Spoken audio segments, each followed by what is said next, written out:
that there are people, and they're often been paranoid people. And when you've successfully counter-projected the paranoid stuff, you find that the bad thing is now drawn back into the person, right? And once it gets back in, then it attacks the person themselves, and you turn the paranoid person into a depressed person. That's a discouraging result. You'd hope they'd gotten better, but, you know, commonly you turn them into a depressed person. And that was one of the ways I got interested in what I call counter-interjected language, an idea I developed around the problem of dealing with people that had been paranoid and were now depressed.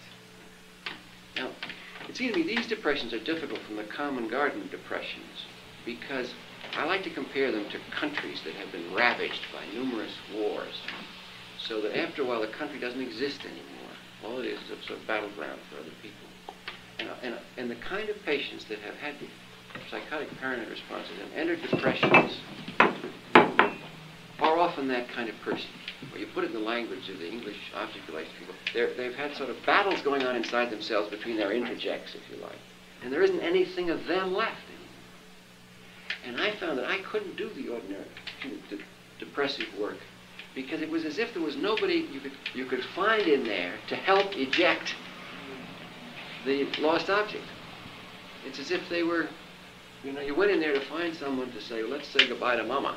And there was nobody around. Inside them, all there was fragments of Mama fighting with fragments of Father and fighting with somebody else, right? And so that it then seemed to me that what one had to do was to develop somebody in there who could then do the mourning process, maybe. And I found that, and this brought together an observation that I got partly from Carl Rogers. You know, Carl Rogers, I call him a Kellogg's cornflake existentialist, but he's a really wonderful, wonderful man, in my opinion. It's a dangerous thing to say in Boston. He's a wonderful man, and he's got, and is embedded in his simple, direct way are many great clinical gems. And you know, he's been made, people, particularly in the East, have made a lot of fun of his, you know, what he calls unconditional positive regard as the condition for clinical work. And I think it is a mistake, like all these individual prescriptions for everything. But there's a place for it. And I found that I was sometimes able to move some of these very, very depressed people if I could find something in them to admire.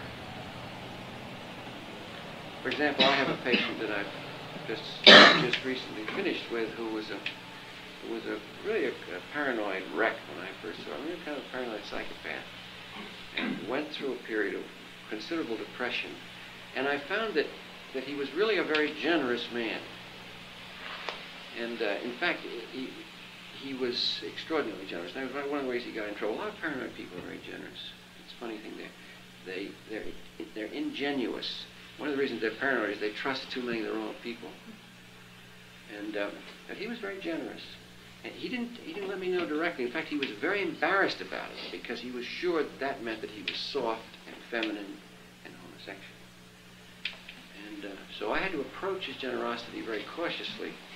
But soon I began to really see the dimensions of it and certain other qualities of good-heartedness that he had that appealed to me very much. And I began to make remarks about that good-heartedness, gently at first, and trying to deal with his feeling about male softness. And he began to come to life. And I call those remarks counter-interjective because what they do is they're not counter-projective. Counter-projective remarks attack something out there with the patient and reflecting some of the feeling the patient has. You've got to express some of the same feelings in counter-projection. Instead here, though, the counter-interjective remark addresses the patient directly, but some part of them, and takes an attitude different toward that part than the interjects do. In fact, that was a big step, I thought, when I figured that out, that mostly what you end up admiring in these very depressed people is something that the interjects have been attacking. So that in that sense, it's counter-interjective. I'm being so full of myself, but I had an inspiration about that, which I'm really wildly proud of. That is that I read a book a good many years ago called How to Do Things with Words, which is written by a English philosopher from Cambridge or Oxford, and very esoteric. In fact, I understood almost nothing of the book. And but I thought, that's a title, it's for me, right? How to do things with words. And the book turned out to be about something called performative speech. And it took me it's a very obscure book, and as I said, there's very little of it I think understand, but I have figured out what he means by performative speech. A performative remark is one in which you perform an act simply by speaking. Now, that's different from an imperative. An imperative, I say, go get me a glass of water. And what's performed is your response to my command, or the fundamental rule in psychoanalysis is an imperative. Tell me whatever comes to mind. But the performative is a remark that sort of brings into being just by being said. For example, I W Sir Lancelot. This is an English book. Or I pronounce you man and wife. Or I bet you $1 million. That's Revere's. Also statements of approval. Isn't it wonderful to be generous? That makes, you see what that brings into being? It brings into being the state of being approved of for generosity. So I thought to myself, well, counter-objective statements are performatives. In the academic life, it's very important to find these little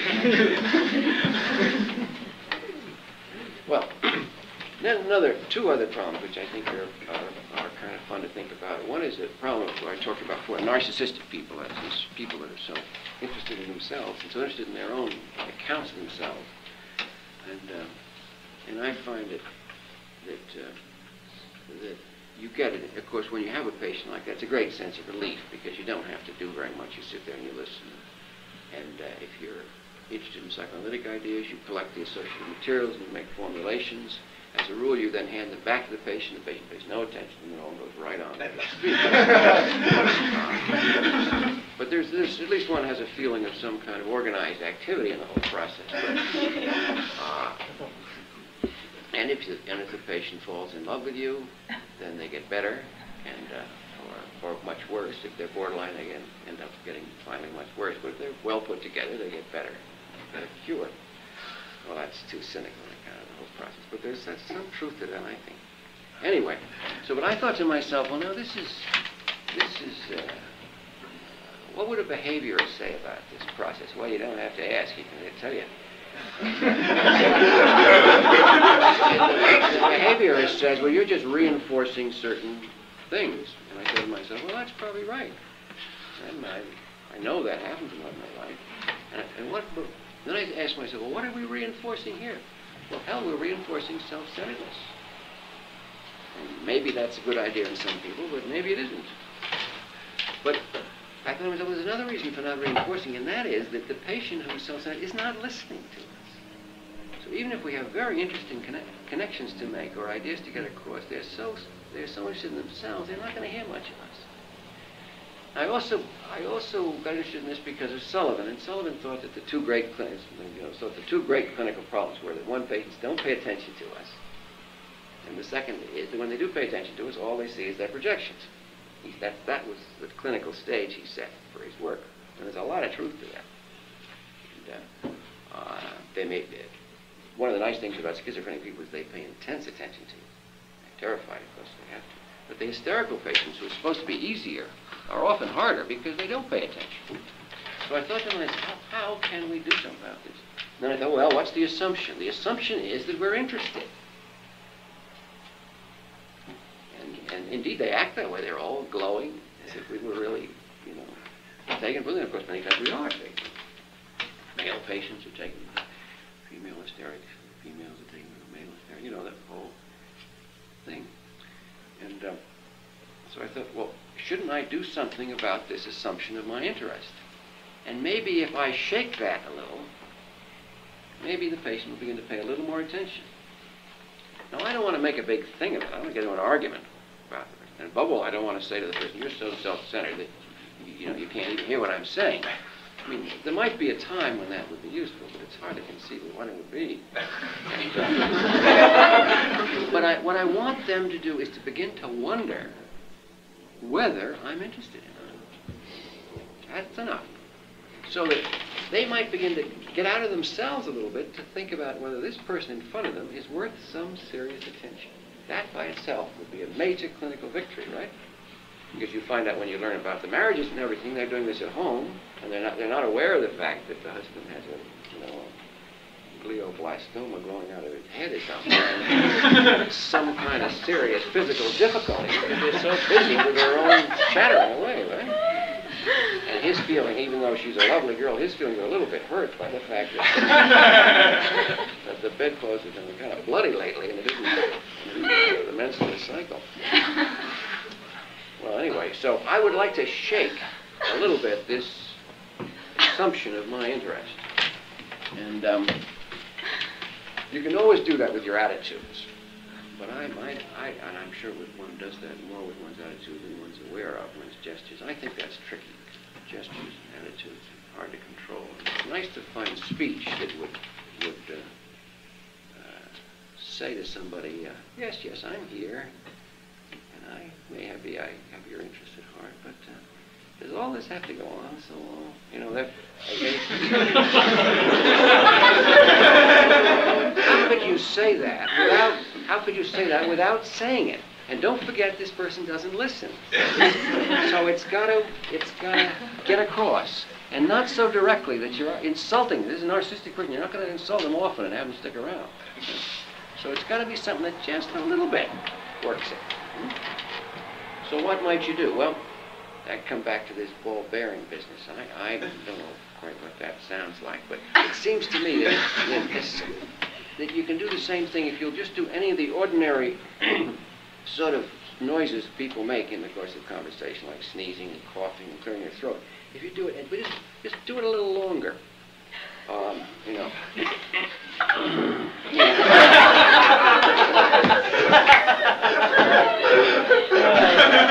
So the person looks up for a minute and says, well, you know, it started out like he's clearing his throat, and who cares if he clears his throat? Maybe he has a cancer too, but I don't, you know.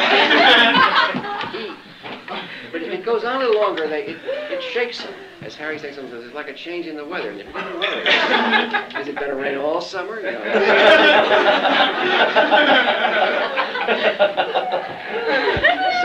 So something like that. Now, when you've caught their attention, when you see they're hearing this unfamiliar noise, you know, once is all right, but twice, what the hell's going on? You've caught their attention, then you might say something like, well, you know, halfway between a yawn and yeah, I'm interested, but no, I'm not kind of, you know, I'm a bore with you, baby. That sort of thing. And you see if that'll stop them a little bit. And you start very, very gently. And keep it up. And then maybe you begin to see that instead of dreamily looking out the window while they're talking or staring at you as if you were fascinated with them or something like that, they begin to be up. They have that kind of more alertness towards you. And then maybe you can begin to introduce a little bit more information into the situation. And the point is, you've managed to shake it and move them a little without insulting them or making a federal case of it, you know, which is the last thing on earth you want to do. Finally, this subject which I deal with, this business of the optimistic patient. Again, I think the eyes are such a useful. I spoke of the smile, but perhaps the most important thing to watch in anybody is the eyes. And I think it's like human speech. The eyes are. You can fake your mouth and your cheeks. And and your posture, you can fake all that, but the eyes are hard to fake. It's just the tone of one's voice is hard to fake.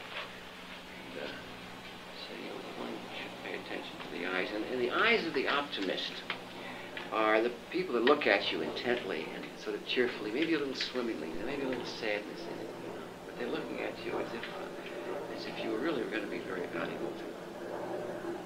And that, of course, is most seductive. One of the most seductive things people do. But it's also one of the most destructive. Because, as I say, it very often signals the fact that the whole responsibility for their life, their case, everything is being handed over to you. As if you knew what to do yourself. And, you know, psychotherapeutic work is enormously powerful and valuable. But it is it mostly depends, in my opinion, on mobilizing the resources of the other person. We're kind of like catalytic agents, you might say, steering wheels. There's not much engine in us for the work. That has to come from somebody else, and thank God, because otherwise we'd be bossing people around even more than we do. But so what do you do with somebody who's looking at you as if you really were God's gift to their whole life? But this is such a, this is thought about a lot nowadays, because this is one of the features of the borderline patient, who comes in, you're the 15th therapist, and this is only the last 2 years. This is the 15th therapist, right? And they've all started off just the same way. It's marvelous. And then, of course, 2 weeks later, or after your first vacation, when you've forgotten their name or something, it's hell to pay. And the whole thing is this so-called splitting or very rapid reversal of affects, so-called, said to be diagnostic, perhaps it is. But that often begins with optimism, and they're often one of the other features of the borderline syndrome is the patients look good, and so that you get optimistic, and that feeds into their optimism. All day long you're listening to depressed people, and possible marital situations, and this, that, and the other thing. And finally, you get somebody who's looking cheerful and eager, and God, you'd be crazy not to be a sucker for it. So, there the assumption is of your usefulness. And this is an easier thing for somebody over 50 to say. Because before you get to be, I think, maybe some of you have grown up faster than I have in this work, and God, I hope so.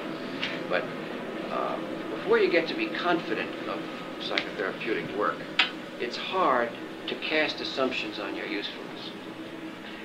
Because when one begins this work, one doesn't have any conviction of one's usefulness.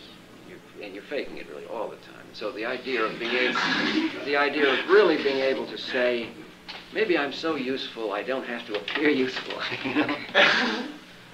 Maybe I can drop the mask of my understanding, my reasonableness, my love, all these things that I think are so useful, right? But that only comes after you're pretty much at home. So this is advice given out by somebody who's been in business for 25 years, but maybe you can cut short some of the time I spent making mistakes. But how does one question the assumption of one's usefulness? Well, take this remark, the patient says, I'm glad to get to you. At that point, don't be pleased. You say something like, why?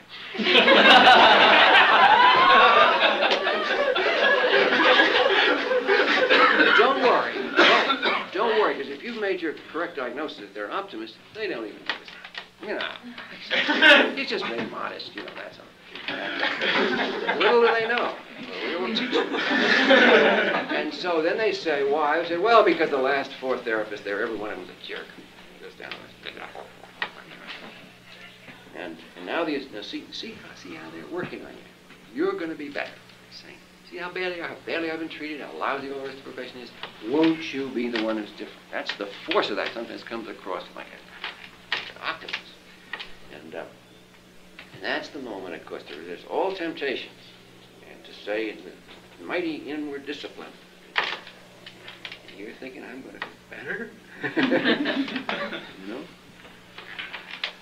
Or something like that. So that again, don't worry, that won't affect them. I mean, often optimistic and narcissistic people are combined, so they don't hear very much of it. And they won't hear it. But you keep a steady drumbeat up. And so that the igniting, the inflammatory effects of your cheerful enjoyment of their delusion of your usefulness, that's kept to a minimum. I'm enormously impressed by that. The value of this in keeping the borderline people from getting inflamed with hope and then consumed with rage. Because, by God, all along you have given them no grounds to think that this will not be just as crappy and unsuccessful as every other relationship they've ever had. And you may even say something like that. After 25 years of this, maybe we can change it a little bit. But boy, if you don't make a lot more mistakes before we're through, I'm going to double my fees. And maybe I'll start with you, baby. Huh? No, I don't. I'm being facetious, but you know what I mean. Well, those are the things I wanted to say.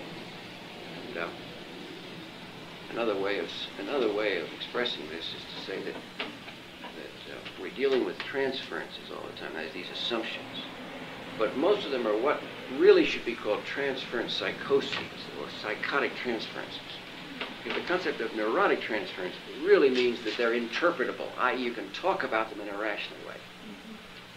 And that's the idea of transference is one of the great accomplishments in psychiatry. But unfortunately, too much of transference is spoken of as if it's all neurotic, as if it's all interpretable. But most of it is not. And you can't even call attention to parts of it without getting in trouble. So the fundamental idea should be of psychotic transference. And sometimes you can go on and late to get it into the neurotic brain. And that's really what I've been talking about, is the management of psychotic transference formations. But we're not necessarily talking about psychotic transferences in psychotic patients. These are psychotic transferences that occur in non-psychotic patients. Very important point. Right. Exactly. Right. I don't know of any neurotic patient in whom one doesn't see parts of these things.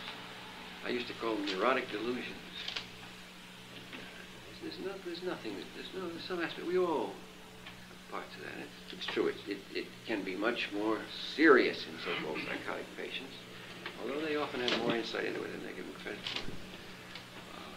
But yeah, that's a very important point.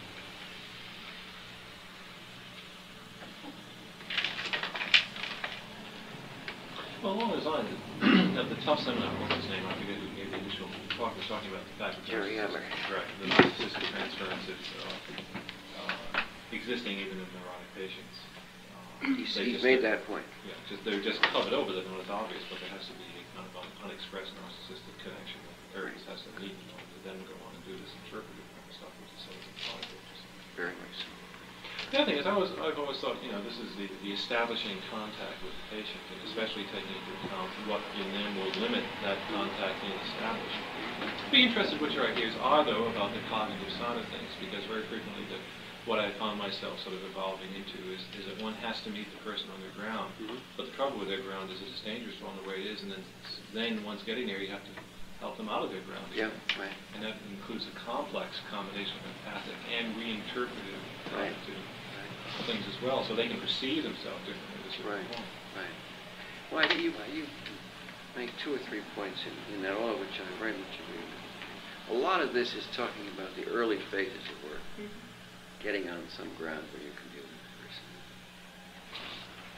And, or sometimes we call it sort of forming an alliance, one sort or another.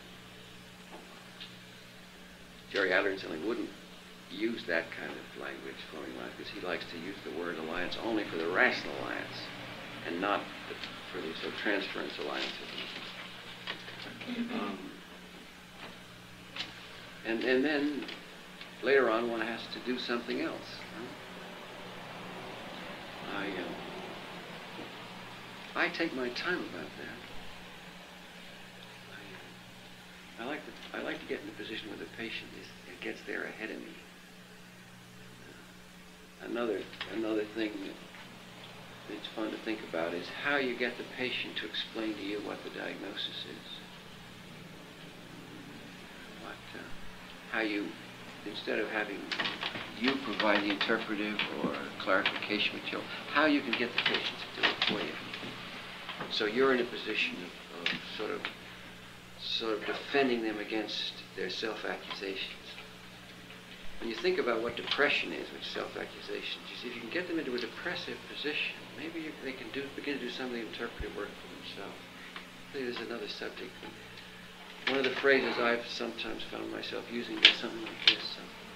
Someone will, in the course of just talking about something else, reveal some really important insight. You listen to people very long. If you don't interfere with their speech, they'll tell you tremendously, well, it's silly to say it, we all know, they'll tell you tremendously insightful things about themselves, things you might spend years trying to get them to accept if it came from outside. Huh? And I hear something like that, and if it's clear enough, I just let it pass. If it's vague, I say, what did you say? As if I didn't believe it, you see. I don't want to be pouncing on it. And if they say it again, I'll say, you know. And then a little later, when I think I can use it, I'll say something like, well, you know, you accused yourself the other day of such and such and such and such. Is that what you meant?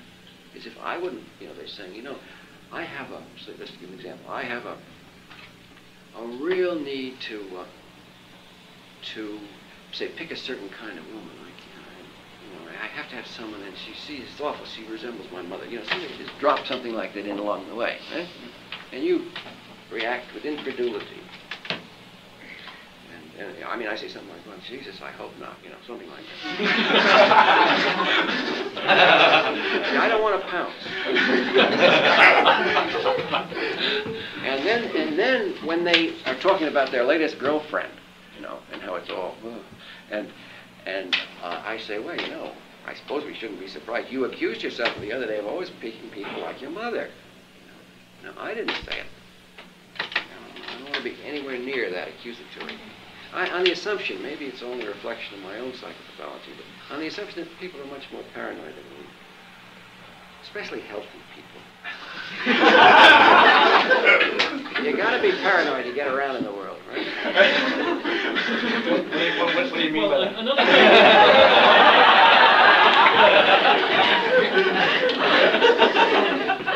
Maybe you and I ought to go on the radio.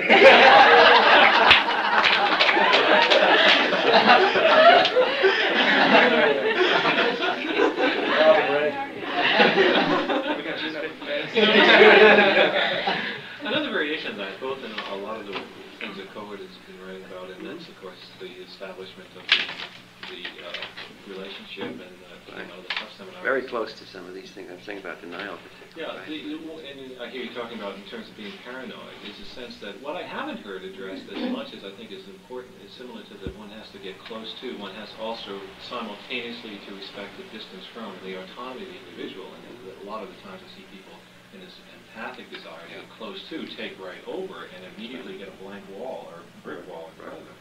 And it's a very gentle. Very gentle. And I meant to restrict that radically with people who are very distant to begin with. So I agree with you.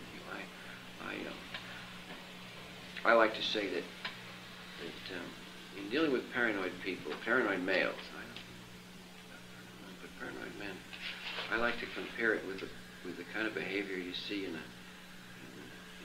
men's locker room. Nowadays, I guess women are in men's locker rooms. Whether any of you have been covering the Yankees lately and see what things are like. But anyway, but in men's locker rooms, you see, think of the problem psychopathologically. It's such an interesting one because you hear a group of men are out on football field, baseball, something like that, and they've had this. See, they've won or lost, and they've had this intense togetherness, right? And you watch them afterwards. They're all kissing each other, only very close. Now what happens? They go in the locker room, and Christ, they're all naked. They're all taking showers, right? So now you know what something's got to happen, right? And if you watch their behavior, at least in my experience with them, This is getting awfully close. He's a rugby player. And you watch what they begin to one thing happens in their behavior, another thing happens in their speech forms. In their behavior, they begin to snap out, distance each other, they get rough. Or they may begin to hit instead of clutch. And then the other thing is they begin to use what I call male comradely language, which is, oh, you fucking bastard. They distance each other that way. And that's very useful with paranoid people. If you have acutely or subacutely paranoid person, and you are afraid, they're thinking you're getting too close, draw right back and say, well, some son of a bitch like you would get in trouble. Give it to them. Snap at them. And they love it. They love it. They feel that they're being treated like men. And of course, that's a big thing there. They really feel like, boy, I can take it. He's a man's man. He doesn't talk a lot of crappy little friendly things. He's very, very good about that. And you can sometimes stop what looks like an incipient terror state that way. He takes a shower alone. I don't know any of those guys, you kidding me? He hasn't had a shower in years. I haven't had a shower in years. Gee, I didn't know it was that bad. I better get out of here before you think there's something else. Yeah, I want to comment about that. Being at the Tough seminar, all on empathy, I thought it was enjoyable. It was interesting, certainly, but I was astounded that Carl Rogers' name was not at least mentioned the whole day, and yet I wasn't surprised. But yes, I mean, at a certain point, it is. Yeah, there's a certain point where it's just snooty, bad taste. It shows a smallness of mind, which is disgraceful. And it's just disgraceful. This man has been working for 50 years and doing valuable things. I just find it disgusting. That's why we wanted you to come out. Thank you. Thank you. Thanks very much.